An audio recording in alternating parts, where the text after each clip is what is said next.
Нуржигит, айтсаңыз, бул мелдешке кандай даярдыкка келдиңер эле, канча жылдан бери даярданып келатасыңар ошол жөнүндө айтсаңыз. Ассаламу алейкум. Урматтуу кыргыз элим, биринчиден баарыңарды чын жүрөктөн куттуктайм. Бүгүн балбандар жакшы ийгиликтерге жетишти. Анан жеке өзүбүз боюнча айтып кетейин. Биз Нурмухаммедти мен 8-классынан бери тарбиялап келем. Ошол күндөн баштап ушул күнгө чейин даярданып келгенбиз. Бул чемпионат Азия боюнча айтсак, Нурмухаммед Кыргызстандын курама командасы менен даярданып жакшы келгенбиз буюрса. Но эми кичине подводкаларыбыз бир аз ашып болуп калып, анан ошонун айынан 3-чү болдук, бирок Кудайыма шүгүр баарына. Бул эми спорт деген бул машыктыруу үчүн деле, ошол эле спортсмен үчүн деле бул аябай оор нерсе. Ошон үчүн чыдаш керек, мээнет кылыш керек, токтобош керек деп ойлойм мен. Негизи чоңдор арасында жаңы эле күрөш баштады да, Кыргызстан чемпионатында деле эми күрөштү. Ооба, негизи Нурмухаммед 2001-жылкы да молодежный состав менен күрөшмөк. Эми взрослый составка чемпионатка күрөшүп, ал жакта чемпион болуп, анан мына Кудайым буйрса биринчи Азия чемпионаты чоңдор арасында. Жакшы эле, Кудайга шүгүр. Нурмухаммед, айтсаң, буга чейин сен Балбай Дордоковду чемпионатта утуп алып, бизди таң калтырдың эле да, акыйкаты көңүл жакшы күрөштөрдү көрсөткөнсүңөр. Анан ошол чемпионатка эле сенин максатың кандай эле? Чемпионатты жеңип, андан кийин ушул Азияга барайын деп. Ошол чемпионатты жеңип, настроим баары чемпионатка коюлган. Анан чемпионатты утсам эле Азияга барам деген максатым бар болчу. Мына ошол максаттарды азыр орундаттык. Ошо Кудайыма шүгүр 3-чү болгонубузга да. Эми мындан ары да токтобой чемпион Азия, чемпион мир болобуз буюрса. Үмүт артып турган биздин көрөрмандарды кубандың да, 3-чү орунда эле бул оңой эмес. Анын үстүнө 2001-эле жылкысың. Бул башталыш эле болуш керек. Анан күрөш кандай жүрдү? Биринчи япониялык балбан менен күрөшпөдүң, ошол жөнүндө айтсаң. Биринчисинде жакшы восстановление боло албадым. Өзүм жоготуп эле, чарчап эле. Ага утулуп калгандан кийин за тройку кайра жыйналып, агай настройдон берип, эс алып жыйналып, ошо настрой менен аз Индусту утуп алдык. Ошол японец менен Индустун ортосунда кандай айырма бар экен? Айырма как соперник катары эле айырмасы бар. Японецтер эми шамдагай келет, шустрый болот. Индустар кичине грязный күрөшөт да. Азыр Индус менен 3-чү орунга чыккан Индус майларды сыйпап келиптир колдоруна. Кармасаң колдор тайгаланат, ошондой болду. Калыстарга айткан жоксуң ошол жөнүндө? Алар байкабайт да, сыйпап кое берет. Айтсаң жок деп эле тура берет да. Анан кантип аяктан выходты кантип чечтиң? Кантип жолун таптың? Эми жолун таппай, эми бар нерсе менен күрөшөбүз да. Ошентип аз күрөшүп жеңдик. Ага да шүгүр. Чоңдор арасында күрөшүп сен биринчи чоң жетишкендигиң бул Кыргызстанды утканың болду. Анан дароо эле Азияда 3-чү орунду алдың. Бул чоң бир жакшы башталыш болуш керек. Сен кандай деп ойлойсуң? Кудайыма шүгүр. Жакшы келатабыз. Эми мындан ары да токтобой бул жетишкендиктер эң башкысы эле болсун. Агайыңа берсең, кайсы жылдан бери машыктырып келесиз? Мен өзүм 2016-жылы Дене тарбия жана спорт академиясын аяктап, анан машыктыруучу болуп иштеп баштагам да. Анан бул Нурмухаммед интернаттын баласы эмес, бул наоборот ошо интернатка өтпөй калган экен да, келип тапшыргандачы, айылдан келип, анан ошо 1 жылдан кийин кайра мага келип, айылдан келген. Ошо менен тренировка алып, мына ушу күнгө жетип атабыз. Кайсы залда машыгасың? Биз ошо физкультурныйдын залы бар, Дене тарбия жана спорт академиясынын залы. Ошол жакта эле машыгабыз. Ошол жакта эмгектенип келатабыз буюрса. Нурмухаммедди ким сунуштап калдыбы же өзү келдиби? Бул Нурмухаммеддин биринчи тренери Айбек деген агай. ошол бул 8-класста окуп аткан кезинде ошо мага алып келип, анан кадеттер арасында чемпионат болуп атып, анан бир ай калганда келген магачы. Анан даярдап жардам берип кой деп анан ошо күрөштүргөнбүз. Анда бул биринчи кругта эле утулган аяктанчы. Анан агай экөөбүз кеңешип, бул өзү дагы айтып калды, агай мен биякта эле тренировка кылайын депчи.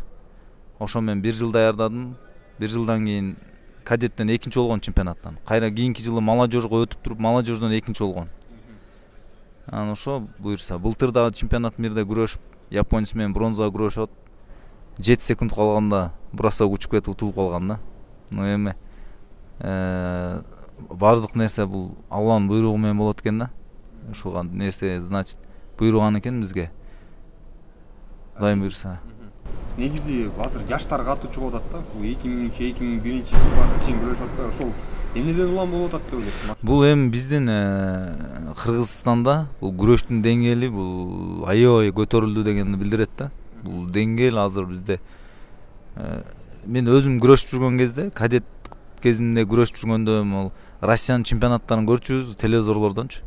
Вот ошол кездеги чемпионаттар азыр бизде кандай өтсө ошондой өтчү да. Аншлаг менен мындай ар бир борецтер жарым балга күрөшүп, кимис утарын до конца билбейсиң. Ошондой болгон да. Эми азыр бизге ошол деңгээлге жетип калды, ошон үчүн балдар күчтүү да, азыр жаш балдар. Нурмухаммеддин сапаты мен эми кайсынысы деп айтсам, эми чыдамкайлык деп ойлойм да. Ошо до конца күрөшөт. Анан тренировочный процессти калтырбайт. Ошону менен баалайм. Эми негизи бул спортто машыктыруучу үчүн эң биринчиден жүрөгү ток бала келиш керек экен да. Жүрөгү духом, чтоб был сильный да. Не физикой, не техникой дегендечи. Күрөшө берет да, мунун ушундай жери бар да. Ошонусун баалайм мен, ойлойм ошондой. Анан чемпионатта акыйкат менен финалга чыкпадыбы? Ошол учурда эле бардык көрөрмандарга жакты окшойт, экөө теңчи. Негизи ички аренада экөө башка таандашкан го. Эми акыйкатта жакшы бала да алчы. Өсүп келаткан бала. Экөө ушу менен 3-чү жолу күрөшүп атат негизичи. Анан бирок акыйкатта аябай жакшы кошту. Анан экөөнүн ушу 3-чү беттешин алда аябай бир жакшы настрой менен чыкты. Бирок күрөшүп атканда эми билбейм, утат деп эле ойлоп атканбыз. Машыктыруучу болуп Азия чемпионатында байгеге жеткиздиңер да. Кандай бир наамдар болобу? Эми наамдар, чын айтайын, ошо наам боюнча деле көп мындай ойлонгон деле жокмун негизичи. Себеп дегенде баягы билбейм, мен лично өзүм ойлосом, мен как машыктыруучу катары мен ушу окуучулардын жеңишине эле сүйүнүп келатам да азырчы. Анан эми Кудай буйрса ушул темп менен кетсек, мен ар бир эле машыктыруучунун өзүнүн бир тилеги бар, ушу заслуженный тренер болоюн депчи. Биз деле ушу агайлардын катарына кошулуп бир заслуженный тренер болуп, ушу Кыргызстандын керегине жараган бир машыктыруучулардан болуп, спортсмендер чыгарып, эң негизгиси жакшы мамлекетибизге пайдалуу инсандар чыгарсак экен деген мен өзүмдүн ниетим бар, тилегим бар. Эми азыр ошонун үстүндө иштеп атабыз. Кудайым жардам берип, бизге акыл берип турса эле аракет кылабыз. 27 эле экенсиз, ийгиликтерди каалайбыз. Рахмат чоң, айтканыңар келсин. Нурмухаммед, негизи күрөштү каяктан баштагансың, каяктан болосуң, канчанчы жылдысың, каякта окудуң эле, ошол жөнүндө баарын айтсачы. Мен Абдуллаев Нурмухаммед Нурдинович. Сүлүктүү шаарынын кулуну болом. Ошо 8-чи класска чейин Сүлүктүү шаарында окугам. Андан кийин эле 8-чи классты бүтүп-бүтпөй Нуржигит айга келгем. Андан кийин ИСТО деген колледжге тапшырып, правоведение факультетине ал жакта аяктап, азыр Юр академиянын 2-нчи курсунда окуйм. Негизи Күрөш сен үчүн эмне үчүн ошол спортту, күрөштү тандап алдың эле, сага ким түрткү болду эле? Мен күрөшкө түрткү болгон менин апам болгон. Көбүнчө өзүм чыдамкайлыгымдан калдым деп ойлойм да. Бирок апам көп жардам берди. досторум бир класс болуп эле общий барчу элек залгачы ээрчишип алып. Ошолордун арасынан саналып бир жалгыз мен калдым. Анан ошентип улап түрткү болгон апам дагы жардам берип ушуларга жетишип атам.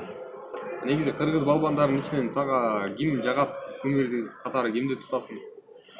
Башында мен кичине кезимде анда айылда болчук. Айылда Акжол Махмудов эми эле чемпион мира болуп келген кадеттер боюнчачы. Ошондо анын бросоктарын көрүп алып жаман суктанчу элек. Азыр коллегабыз да. Анан алдыга кандай максаттарды коюп атасың? Алдыга максаттар тренировка кылыш керек. Калган баарыга жетебиз. Агайың жөнүндө эмнелерди айтасың? Кандай машыктырып атат? Агайым ошо мага ишенип, ушунча эмелерди, жардамдарды берип, мага ишенип, бардык үмүттөрүн мага коюп, вес кууганда мен менен кошо вес кууп, мен жегенде агай жеп, мен жебегенде агай жебей, ошентип агай алтын агайым деп айтып кете алам. Жеңишиң жөнүндө эң биринчи кимге айттың? Апаңа чалдыңбы, кандай болду? Биринчи болуп эле апама чалдым. Апа ушундай болуп калды, 3 болду десем, апам ыйлап алып сүйүндү ошо. Баары сүйүндүк окшойт да. Өтө чоң жетишкендик. Сендей жаш балбан үчүн келечекте дагы чоң ийгиликтерди каалайбыз. Чоң рахмат. Олимпиадага чейин жет. Буюрса.